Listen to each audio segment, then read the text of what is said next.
বৌমা, একটু চা বানিয়ে আনো দেখি। 4টে বেজে গেল, এখনো চা দেওয়ার নাম নেই, শুধু পড়ে পড়ে ঘুমান। দাও। বিস্কুট কোথায়?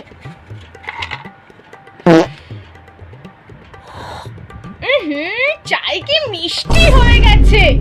মা, আমি তো চায়ে চিনিই দিইনি। তাও মিষ্টিই লাগছে।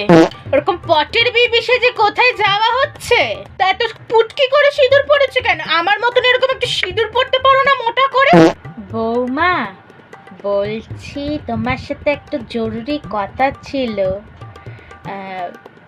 যদি মরার আগে যদি আমি আমার নাতি পুতির মুখটা দেখে যেতাম, আমার খুব ভালো হতো, জানো তো।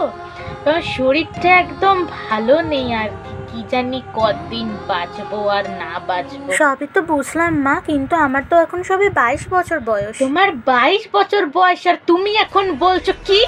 তুমি জানো যখন আমার 13 বছর বয়স ছিল না, তখন তোমার বড় ননদ হয়ে গেছিল। যত ঢং।